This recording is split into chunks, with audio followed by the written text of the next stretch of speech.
यह कहानी है उस दौर की जब इंसान की लालच और एक भयंकर न्यूक्लियर वॉर ने पूरी दुनिया को तबाह कर दिया है। चारों तरफ सिर्फ रेत का खौफनाक समंदर है, एक ऐसा रेगिस्तान जहां जिंदगी दम तोड़ चुकी है और लोग एक एक बूंद पानी और खाने के लिए दरिंदों की तरह लड़ रहे हैं। लेकिन इसी बंजर रेगिस्तान के बीच एक छुपी हुई जगह पर हरियाली मौजूद है जिसे दुनिया ग्रीन प्लेस के नाम से जानती है। यहाँ लोगों के पास पीने के लिए साफ पानी है, खाने के लिए ताजा फल है और जीने के लिए शुद्ध हवा है। लेकिन यह जन्नत सिर्फ इसलिए बची हुई है क्योंकि यहाँ के लोग अपनी आखिरी सांस तक इसकी रक्षा कर रहे हैं। वे लोग जानते हैं कि अगर बाहर की दुनिया को इस जगह की भनक लग गई तो लालची लोग इसे भी बर्बाद कर देंगे। इसके बाद सीन कट होता है और हमें फ्यूरियोसा नाम की एक लड़की दिखाई देती है जो पेड़ से फल तोड़ रही होती है। लेकिन तभी उसे कुछ हलचल सुनाई देती है। ध्यान से देखने पर उसे कुछ लोग दिखाई देते हैं। फ्यूरियोसा अपनी दोस्त को इशारा करती है कि वह बिल्कुल चुप रहे और उसे वहीं रहने को कहती है। फिर वह खुद छुपते छुपाते उन लोगों की तरफ बढ़ती है। दरअसल यह लोग एक तरह के रेगिस्तानी लुटेरे होते हैं जो यहाँ खाने की तलाश में आया था। फ्यूरियोसा चुपके से उनकी बाइक्स के पास पहुंचती है और चाकू से एक बाइक की पेट्रोल पाइप काट देती है। लेकिन जैसे ही वह दूसरी बाइक का पाइप काटने वाली होती है तभी एक बाइकर उसे देख लेता है। फ्यूरियोसा तुरंत उसके पैरों पर चाकू से हमला करती है और वहां से भागने लगती है। भागते हुए वह सीटी बजाकर अपने इलाके के लोगों को अलर्ट कर देती है। लेकिन इससे पहले कि वह अपने इलाके तक पहुंच पाती, एक बाइकर रस्सी फेंककर उसे पकड़ लेता है। इसके बाद वे उसे उठाकर अपने साथ ले जाने लगते हैं। दूसरी ओर जब फ्यूरियोसा की माँ, जिसका नाम मैरी होती है, वह सीटी की आवाज सुनती है तो समझ जाती है कि उसके बच्चे मुसीबत में हैं। वह तुरंत अपने एक साथी के साथ घोड़े पर सवार होकर उनका पीछा करने निकल पड़ती है। फ्यूरियोसा की माँ ने पीछा करते हुए एक राइडर को मारकर उसकी बाइक छीन लेती है, इससे पहले कि मैरी फ्यूरियोसा को बचाने के लिए आगे बढ़ती। तभी एल्सा नाम की वह लड़की कहती है कि वह भी उसके साथ चलेगी। लेकिन मैरी कहती है तुम यहाँ से सबको अलर्ट कर दो, मैं वापस आऊंगी। एल्सा उन्हें कुछ बीज देती और उससे वादा करने को कहती है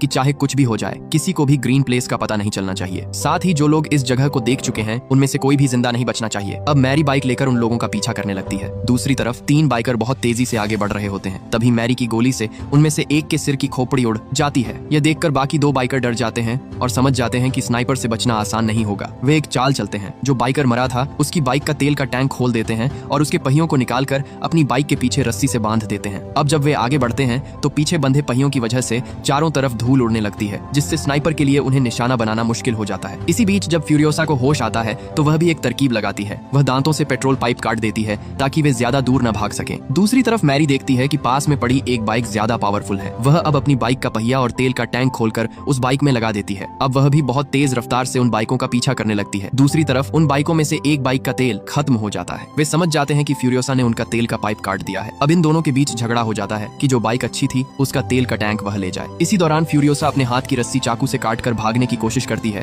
लेकिन दोनों बाइकर उसे फिर से पकड़ लेते हैं। दूसरी तरफ मैरी उनका पीछा करते हुए एक ऊंची जगह पर पहुंच जाती है। उसके सामने वे दोनों बाइकर होते हैं, लेकिन वे स्नाइपर की रेंज से बाहर होते हैं, इसीलिए वह अपनी बाइक घुमाकर दूसरी ऊंची जगह पर जाती है। वहां पहुंचकर वह देखती है कि सामने एक बड़ी बस्ती है जहां बहुत सारे बाइकर मौजूद हैं और वे दोनों बाइकर उसी तरफ जा रहे हैं। मैरी समझ जाती है कि अगर वे एक बार उस बस्ती तक पहुंच गए तो फ्यूरियोसा को बचाना लगभग नामुमकिन हो जाएगा। मैरी अब दोनों बाइकरों की तरफ निशाना लगाती है, लेकिन एक बाइकर ने फ्यूरियोसा को अपनी पीठ पर बांध रखा होता है। मैरी उस बाइक के पहिए पर फायर करती है, लेकिन फिर भी वह नहीं रुकती। इसके बाद मैरी दूसरे बाइकर के सिर पर गोली मारती है, जिससे वह वहीं गिर जाता है। इसी बीच दूसरा बाइकर फ्यूरियोसा को लेकर सीधे बस्ती के अंदर घुस जाता है। वह सीधे अपने लीडर डिमेंटस से मिलने जाना चाहता है। डिमेंथास इन सब का लीडर होता है। वह जानता है कि अगर वह उसे खुश कर सका तो उसकी किस्मत बदल सकती है। उसे अच्छा खाना, पानी और इज्जत सब मिलेगा। लेकिन जैसे ही वह अंदर पहुंचता है बाकी ताकतवर लोग फ्यूरियोसा को उससे छीन लेते हैं। वे उससे पूछते हैं कि यह लड़की कहां से लाया है। तब वह बताता है कि यह एक ऐसी जगह से आई है जहां चारों तरफ हरे भरे पेड़ पौधे, साफ पानी और जीने के लिए सब कुछ मौजूद है। यह सुनकर सभी हैरान रह जाते हैं क्योंकि ऐसी जगह की तलाश हर किसी को थी। अब वह आदमी फ्यूरियोसा को लेकर डिमेंटस के पास जाने लगता है। यह सुनकर फ्यूरियोसा समझ जाती है कि अब उसके इलाके पर बड़ा खतरा आने वाला है। वह जानती है कि यह बाइकर ग्रीन प्लेस की लोकेशन जरूर बता देगा, इसलिए वह तुरंत एक चालाक योजना बनाती है। इसी बीच मौका मिलते ही फ्यूरियोसा उस बाइक से कूद पड़ती है और उस आदमी के गले में पड़ी हड्डी की डोरी को कसकर उसके गले में लपेट देती है, जिससे वह बुरी तरह घायल हो जाता है। दूसरी तरफ मैरी दूर से स्नाइपर से उस बस्ती पर नजर रख रही होती है। वह फ्यूरियोसा को बचाने का सही मौका ढूंढ रही होती है। तभी उसे दूर आसमान में एक विशाल बालू का तूफान इस तरफ आता हुआ दिखाई देता है। जैसे ही वह बाइक कर गिरता है बाकी लोग फ्यूरियोसा को पकड़कर डिमेंटस के पास ले जाते हैं। वहाँ एक डॉक्टर उसकी जांच करता है और बताता है कि यह लड़की पूरी तरह शुद्ध खून की है। दरअसल परमाणु हमले के बाद पैदा होने वाले ज्यादातर बच्चों में कोई न कोई बीमारी होती थी, लेकिन फ्यूरियोसा पूरी तरह स्वस्थ थी। डिमेंटस अब उससे पूछता है कि तुम कहाँ से आई है, लेकिन फ्यूरियोसा एक शब्द भी नहीं बोलती। तब उस आदमी को पकड़कर लाया जाता है जिसने उसे यहाँ लाया था, लेकिन उसके गले में चोट लगने की वजह से